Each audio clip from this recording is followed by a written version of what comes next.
예배 에티켓. 기도로 예배를 준비해요. 단정한 옷으로 갈아입고 성경책을 준비해요. 하나님께 드릴 헌금을 준비해요. 바른 자세로 앉아요. 예배에 방해가 될 물건들을 치워 놓아요. 예배 중엔 옆 사람과 대화하지 않아요. 소리 높여 찬양하고 예배를 정성 다해 드려요. 오늘도 예배드릴 준비됐나요?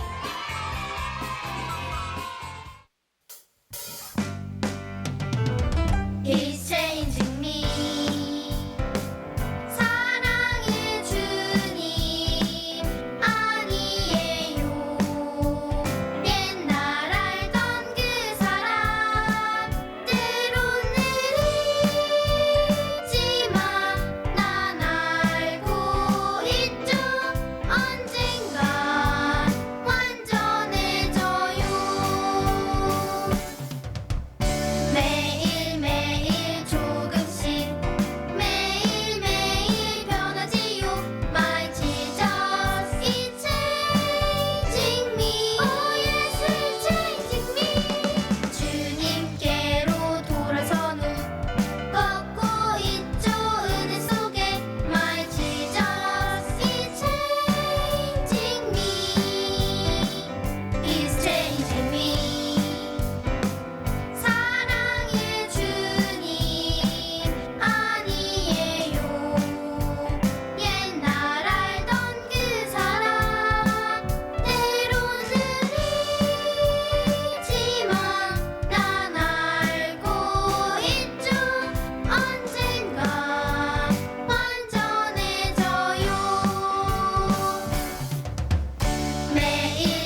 존귀하신 하나님 아버지, 오늘도 새 하루를 허락해 주셔서 감사합니다. 한 주간 저희가 죄를 지은 부분이 있다면 용서해 주세요. 모두가 각자의 자리에 있지만 한 마음이 되어 주님 앞에 경건하게 예배드리게 해주세요.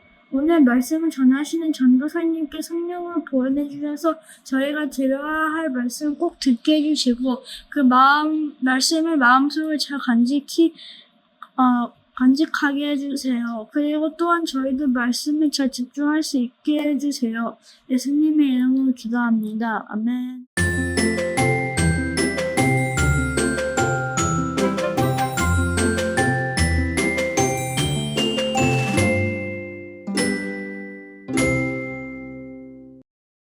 공부하기 위해 수학책을 샀다. 열심히 문제를 풀었다. 그런데 너무 어려웠다. 포기하고 싶었다. 하지만 하나님을 생각하며 포기하지 않았다. 그래서 끝까지 다 풀었다. 엄마에게 선물을 받았다. 하나님 포기하지 않는 용기 주셔서 감사합니다. 하나님 덕분에 다 할 수 있었어요. 감사해요, 하나님. 오늘 우리에게 주신 하나님의 말씀은 히브리서 12장 5절에서 11절 말씀입니다. 여러분은 하나님께서 그의 아들을 격려하듯이 말씀해 주신 것을 잊었습니까? 내 아들아, 주의 훈계를 가볍게 여기지 말고 주님께서 너를 꾸짖으실 때 낙심하지 마라. 주님께서는 사랑하는 자에게 벌을 주시고 그의 아들로 받아들인 자들을 채찍질하신다. 따라서 여러분이 받는 고난을 아버지의 훈계로 알고 견디십시오. 하나님께서는 아버지가 자기 아들에게 벌 주듯이 여러분을 대하시는 것입니다. 아들을 훈계하지 않는 아버지는 어디에도 없습니다. 아들이면 훈계를 받게 마련입니다. 만일 여러분에게 아무 훈계가 없다면 여러분은 사생아이며 참 아들이 아닙니다. 우리는 이 땅에서 모두 육체의 아버지가 있습니다. 그 아버지가 우리를 훈계한다 해도 공경하는데 하물며 영의 아버지의 훈계를 받아들여야 하는 것은 말할 필요도 없지 않겠습니까? 그렇게 할 때 우리는 생명을 받게 되는 것입니다. 이 땅에서의 아버지는 그들이 가장 좋다고 생각하는 대로 우리를 벌합니다. 그러나 하나님께서는 우리가 그분의 거룩하심을 닮게 하기 위해 벌하십니다.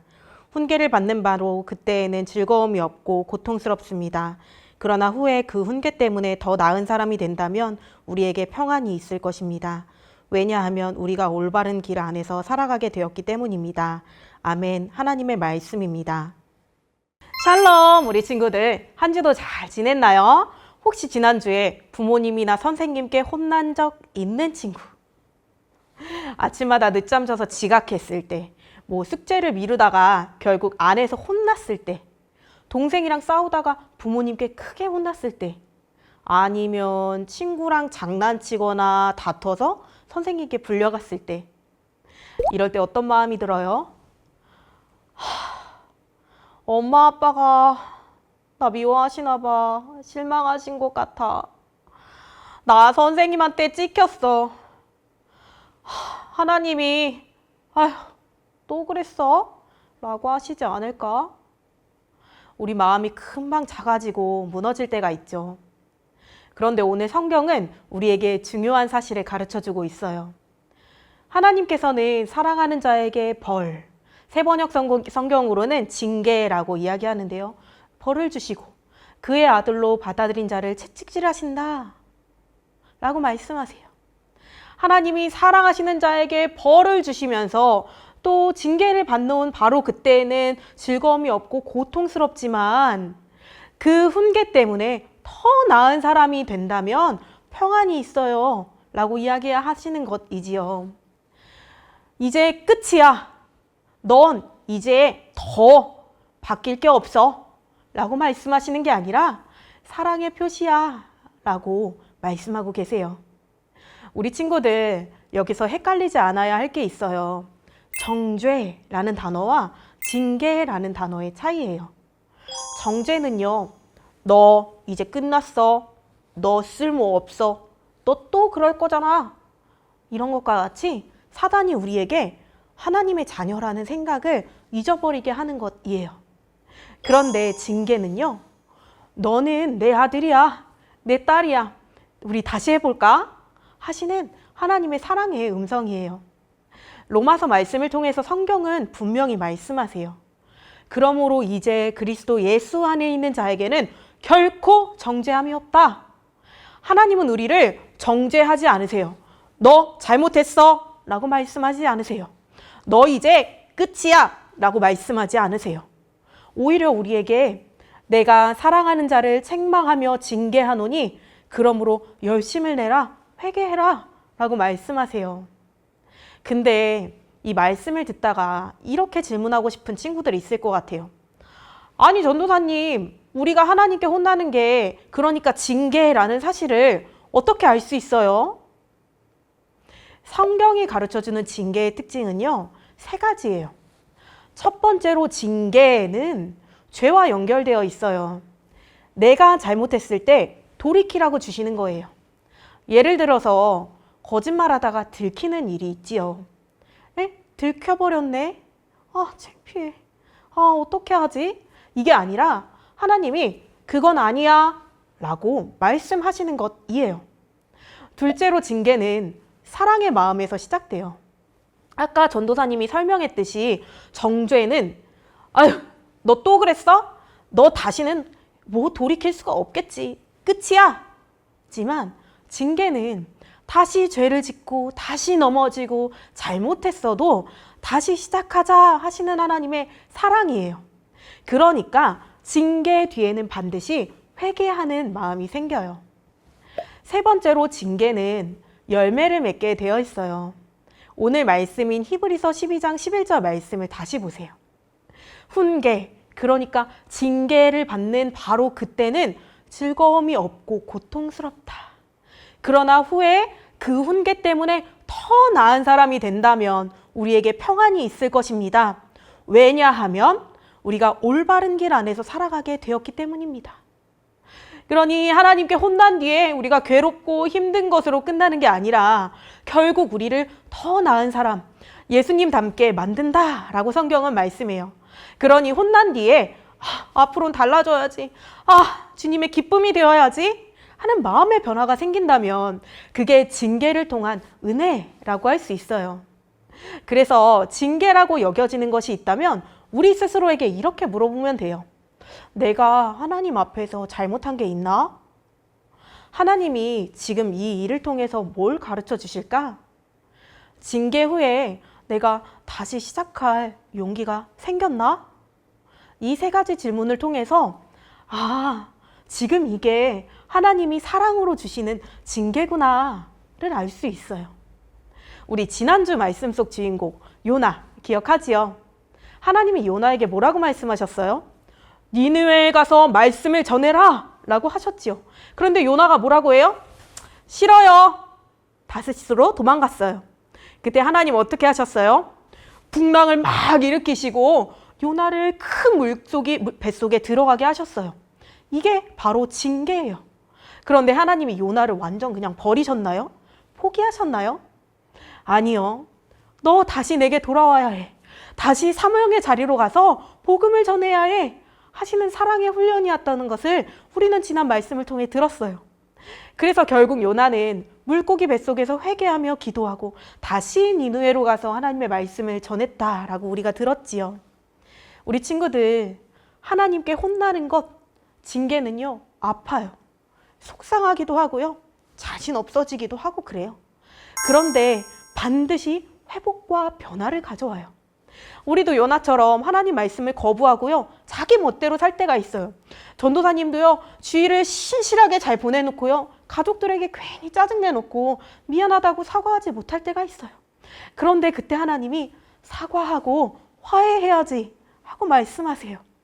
우리 친구들 어떤 일이 있을까요? 아침마다 늦잠 자서 막 예배, 학교에 지각할 때 하나님이 선생님들의 말씀을 통해서 우리 마음에 시간을 소중하게 사용하는 게 어때? 하고 마음을 주시기도 하시지요. 숙제하기 싫어서 잔뜩 미루고 거짓말하고 이것저것 핑계대다가 혼났을 때 하나님이 엄마 아빠의 말씀을 통해서 정직하고 책임감 있는 사람이 되어야 하지 않겠니? 하는 마음을 주시기도 하세요. 이런 일들은요, 다 우리를 미워해서가 아니라요. 정말 다시 해보자. 너 내 사랑하는 자녀야. 할 수 있어. 라고 말씀하시는 거예요. 우리는요, 이런 하나님의 훈련을요, 조금 조금 어려운 말로 성화라고 불러요. 성화라는 건요, 하나님의 자녀가 점점 예수님을 닮아가는 삶이에요. 구원은요, 단순히 그냥 천국 가는 것에서 끝나는 게 아니에요. 매일매일 예수님처럼 변화되는 여정이에요. 그런데 우리가 왜 이렇게 징계를 받을 수 있을까요? 원래 우리는 죄 때문에 하나님 앞에서 정죄받아야 했어요. 그런데 죄의 결과는 사망이야, 너는 이제 끝이야 하였지만 누가 대신 정죄를 받으셨어요? 예수님이 대신 받으셨어요. 예수님이 십자가에서 우리 대신 벌을 다 받으셨어요. 그래서 이제는 더 이상 정죄받지 않게 되었지요. 그 대신 우리가 어떤 존재가 되었지요? 죽을 수밖에 없는 죄인에서 하나님의 사랑받는 자녀가 되었어요. 그러니 하나님은 우리를 더 이상 잘못했어 정죄하지 않으시고 사랑으로 징계하시는 것이에요. 정죄는 너 그것밖에 안 돼? 너 이제 끝이야? 하는 말이지만 징계는 다시 시작하자 하는 하나님의 초대, 이 말씀을 우리는 꼭 기억해야 해요. 말씀을 정리합니다. 사랑하는 우리 친구들, 하나님이 우리를 징계하시는 이유, 가르쳐 주시는 이유, 징계는요 아프지만 히브리서 12장 10절과 11절에 기록되었듯이 우리를 혼내기 위함이 아니라 하나님의 거룩하심을 담게 하기 위해서, 우리로 더 나은 사람이 되게 하기 위해서, 하나님이 주시는 평안을 누리게 하기 위해서라고 말씀하세요. 그래서 이번 주에 전도사님은 이 세 가지를 함께 고백하기 원해요. 첫 번째, 하나님은 나를 미워하지 않으세요. 두 번째, 혼나는 것은 하나님의 사랑의 증거예요. 세 번째, 나는 정죄가 아니라 하나님의 사랑을 받는 자녀예요. 우리 이 말씀을 기억하면서 이번 한 주도 하나님의 사랑의 훈련에 기쁘게 참여하고 거룩과 평화의 열매를 맺어가는 전도사님과 우리 친구들 되기를 주님의 이름으로 소망합니다.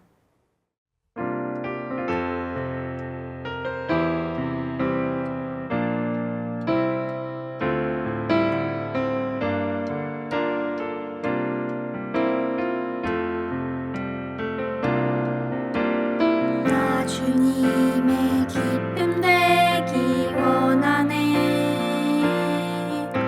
내 마음을 새롭게 하소서. 새 부대가 되게 하여 주사. 주님의 빛 비추게 하소서. 내가 원하는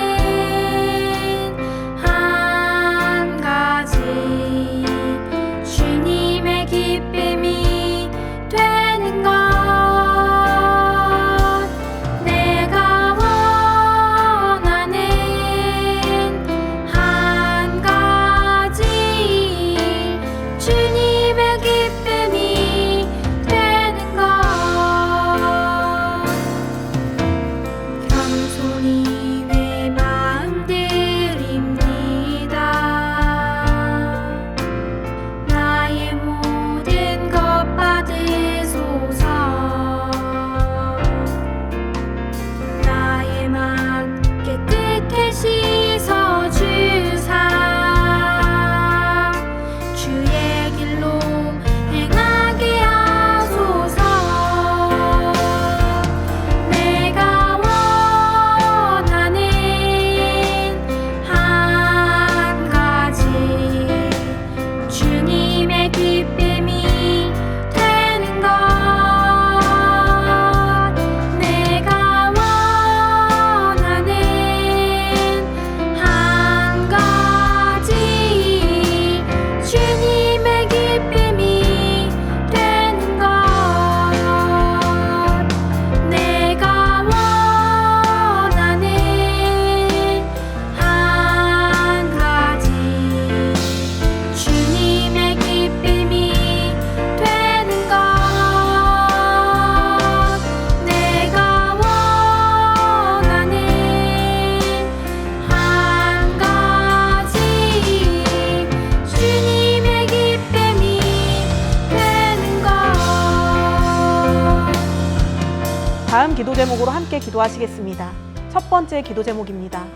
사랑하는 하나님, 저는 원래 죄 때문에 정죄받아야 했던 사람이지만 예수님의 십자가 사랑으로 끝난 죄인이 아니라 사랑받는 자녀가 되었음을 믿습니다.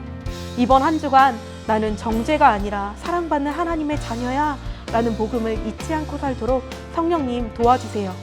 함께 기도하시겠습니다.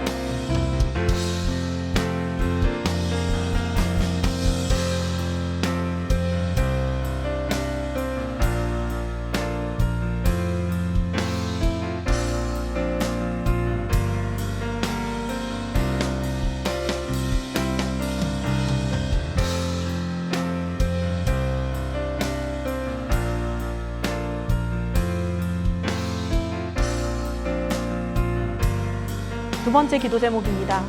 때로는 혼나기도 하고 어려운 일을 겪을 때가 있지만 그때마다 원망하거나 낙심하지 않고 하나님의 사랑의 징계임을 깨닫게 해주세요. 징계를 통해서 제 마음의 교만과 게으름과 이기심을 고치시고 예수님을 닮아가게 해주세요. 히브리서 말씀처럼 의와 평강의 열매를 맺는 자녀 되게 해주시고 이번 한 주도 하나님의 사랑의 훈련에 기쁘게 참여하며 살게 해주세요. 함께 기도하시겠습니다.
이제는 우리 주 예수 그리스도 십자가 대속의 은혜와 아버지 하나님의 크고 놀라우신 사랑하심과 지금 친구들과 우리의 마음에 함께 하셔서 나와 함께 하실 뿐 아니라 나를 사랑하신다는 믿음을 주시는 성령님의 내주 교통하심이 전 세계에 살아가는 선한 목자 온라인 교회 모든 친구들과 부모님 그리고 가정과 살아가는 모든 곳 가운데 이제로부터 영원까지 함께하여 주시기를 간절히 축원하옵나이다.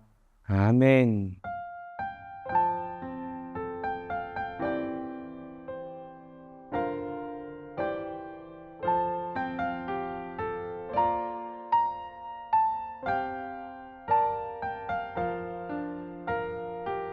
어린이 친구들 안녕하세요. 나는 9월 동안 친구들과 함께 말씀을 암송할 바울이라고 해요. 나는 지금 감옥에 갇혔지만 그래도 항상 기뻐하는 마음을 가질 수가 있었어요. 왜냐고요? 하나님이 나와 함께 하심을 항상 기억하기 때문이에요. 우리 친구들도 언제나 함께 하시는 하나님을 기억하며 살아가길 바래요. 자, 이제 우리 함께 9월 말씀을 암송하면서 하나님이 주신 말씀의 옷을 입어볼까요? 시작! 항상 기뻐하라. 쉬지 말고 기도하라. 범사에 감사하라. 이것이 그리스도 예수 안에서 너희를 향하신 하나님의 뜻이니라. 데살로니가 전서 5장 16에서 18절 말씀. 아멘. 이제는 내가 10가지 숫자를 셀 거예요. 그때까지 친구들이 이 말씀을 암송해 보는 거예요. 할 수 있겠지요? 자, 시작합니다. 하나, 둘, 셋, 넷, 다섯, 여섯, 일곱, 여덟, 아홉, 열. 한 번 더 세어볼게요. 하나, 둘, 셋, 넷, 다섯, 여섯, 일곱, 여덟, 아홉, 열. 말씀이 이제 가려졌어요. 나와 함께 말씀을 암송해 볼까요? 시작! 항상 기뻐하라. 쉬지 말고 기도하라. 범사에 감사하라. 이것이 그리스도 예수 안에서 너희를 향하신 하나님의 뜻이니라. 데살로니가 전서 5장 16에서 18절 말씀. 아멘. 우리 친구들 정말 잘했어요. 9월 말씀을 암송하며 말씀이신 예수님과 날마다 동행하는 선한 목자 온라인 교회 학교 친구들이 되기로 나와 약속할 수 있지요. 다음 주에도 즐겁게 말씀 암송해봐요. 모두 다음 주에 만나요.